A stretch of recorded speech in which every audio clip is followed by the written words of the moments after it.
Chers frères et sœurs en Christ, notre message aujourd'hui est tiré de l'Évangile selon Matthieu, chapitre 2, versets 1 à 12. Quel est votre état d'esprit par rapport à Christ? Tel est le thème de notre méditation. Nous voici de nouveau célébrant Noël le 25 décembre. Nous savons tous que Jésus n'est pas né le 25 décembre, car la Bible ne donne pas la date exacte de sa naissance. Alors, quelle est la raison de notre célébration de Noël le 25 décembre? Noël n'est devenu une fête religieuse qu'en l'an 354 après Jésus-Christ, lorsque le pape Libère a fixé la date du 25 décembre comme celle de la naissance de Jésus. La raison est toute simple.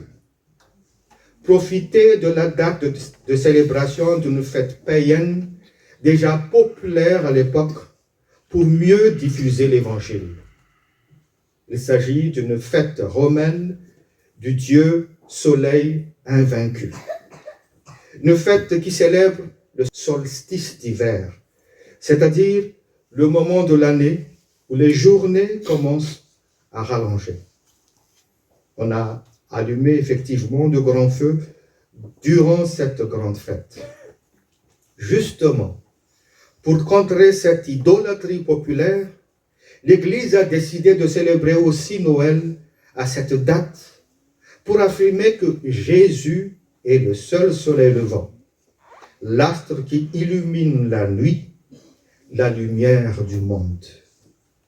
Donc, ce n'est pas la date qui importe, mais c'est plutôt la célébration et la place que l'on donne à Jésus dans notre vie. On peut toujours célébrer, même si on ne sait pas la date exacte. Mais il y en a qui disent qu'il ne faut pas célébrer Noël, comme si on ne reconnaissait pas la naissance de Jésus. Et il serait ridicule de croire qu'il est mort pour nous sur la croix, alors qu'il n'était même pas né. Concernant son année de naissance aussi, il n'est pas né en l'an 0. D'ailleurs, l'année 0 n'existe pas. Un moine appelé Denis le Petit a arrêté au VIe siècle l'année de naissance de Jésus en l'an 1. Mais tous les historiens ont vu qu'il a fait une erreur de calcul, car selon les évangiles de Matthieu et de Luc, Jésus serait né au temps du roi Hérode. Or, celui-ci est mort en l'an -4. Alors, une large majorité de spécialistes évalue l'année de naissance de Jésus entre l'an -6 et l'an -4. Ici, dans Matthieu 2, on nous raconte la naissance de Jésus à Bethléem. Nous avons 3 sortes de personnes avec 3 états d'esprit différents. Premièrement, Hérode.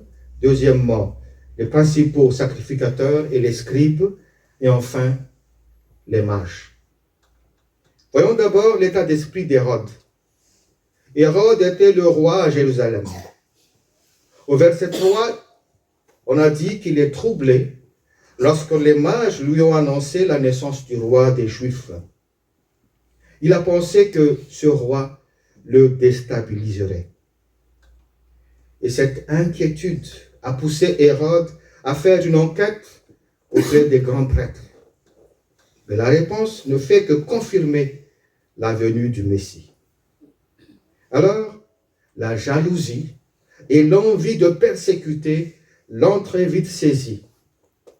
Il a en effet bluffé quand il a dit aux mages au verset 8, « Quand vous l'aurez trouvé, faites-le moi savoir, pour que j'aille aussi lui rendre hommage. » Pauvre Hérode, son véritable état d'esprit sera dévoilé par la suite.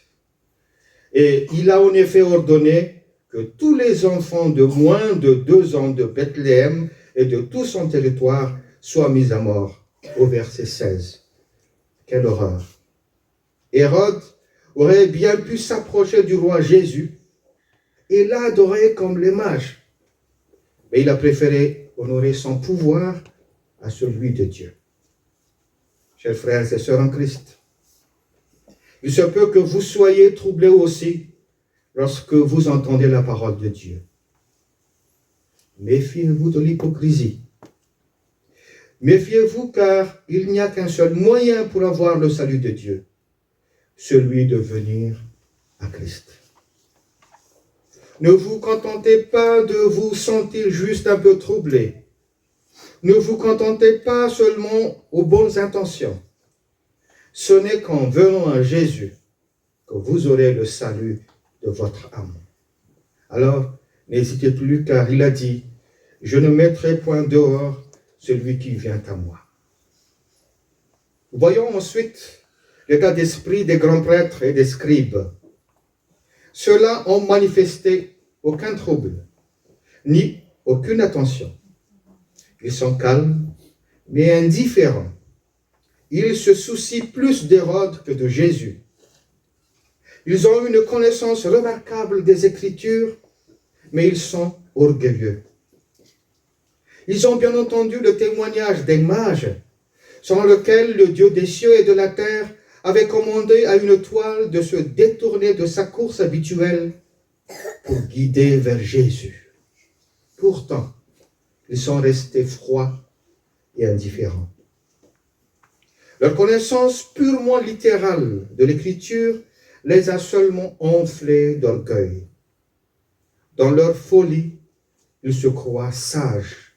En fait, ils sont ignorants, misérables et aveugles d'esprit. Ils ne connaissent pas le don de Dieu. Ils ignorent leurs véritables besoins. Ils sont respectés par les hommes, honorés par le roi, et cela leur suffit. Chers frères et sœurs, vous êtes peut-être respectés à l'Église. Vous avez des responsabilités, mais vous êtes encore indifférents et orgueilleux. Vous n'êtes pas chaud quand il s'agit de la prière et de la méditation de la parole de Dieu. Si vous êtes encore dans cet état d'esprit, je vous invite humblement à vous repentir. N'oubliez pas qu'il n'y a pas de salut en aucun autre que le Seigneur Jésus-Christ. Enfin, nous avons les mages. Les textes du Nouveau Testament ne précisent pas leur nombre, mais plusieurs traditions ont existé. Et celle qui a fini par dominer est celle qui dit qu'ils sont trois, parce que leurs cadeaux sont trois: l'or, l'encens et la myrrhe. Leurs noms sont Gaspard, Melchior et Balthazar. Ce ne sont que des suppositions. Dans notre texte, il est seulement mentionné qu'ils viennent de l'Est. Mais des récits ultérieurs ont identifié aussi leur terre d'origine. Melchior était originaire d'Iran, Gaspard d'Inde et Balthazar d'Arabie. Il faut remarquer qu'ils ne sont pas rois non plus, mais plutôt des conseillers royaux. Ils se sont présentés au roi Hérode en tant qu'étrangers. C'est normal. Ils lui ont dit au verset 2, « Où est le roi des Juifs qui vient de naître? En effet, nous avons vu son étoile en Orient et nous sommes venus pour l'adorer. » Qu'est-ce que cela veut dire? Ils savent bien que leur connaissance seule ne suffisent pas pour trouver le lieu de naissance de Jésus. Il leur a fallu l'orientation des Saintes Écritures. C'est pourquoi ils ont pris en considération la prophétie de la parole de Dieu révélée par les grands prêtres. Oui, chers amis, la science et la Bible s'expliquent et peuvent bien venir de pair. On voit bien qu'ils ont déjà accepté l'œuvre du Saint-Esprit en eux, car il est dit au verset 10 qu'ils sont remplis d'une grande joie quand ils ont aperçu l'étoile. Et pour montrer leur foi et leur joie, ils lui ont offert comme cadeau de l'or, de l'encens et de la myrrhe. L'or désigne la royauté de Jésus, roi des rois. L'encens représente sa divinité et la myrrhe désigne son humanité et sa mortalité. Il est dit aussi au verset 10 que les mages sont remplis d'une très grande joie quand ils ont aperçu l'étoile, car il s'agit de la paix du Christ, une paix intérieure, une paix qu'il donne à sa manière, non pas comme celle du monde. Les mages ont accompli avec succès leur mission, car ils ne se sont pas laissés intimider par qui que ce soit, même par Hérode. Et ils ont obéi à Dieu plutôt qu'à l'homme. Chers frères et sœurs, une question se pose à chacun d'entre vous en ce Noël 2023. Avez-vous vraiment la foi en Dieu? Qui est votre Seigneur? Quel est votre état d'esprit par rapport à Christ? Êtes-vous jaloux et méchant? Ou êtes-vous indifférent et orgueilleux comme les grands prêtres? Sinon, êtes-vous sincère et craignant Dieu comme les mages? Sachez que Dieu s'est déjà fait chair en son Fils unique, Jésus-Christ, depuis sa naissance il y a environ 2027 ans.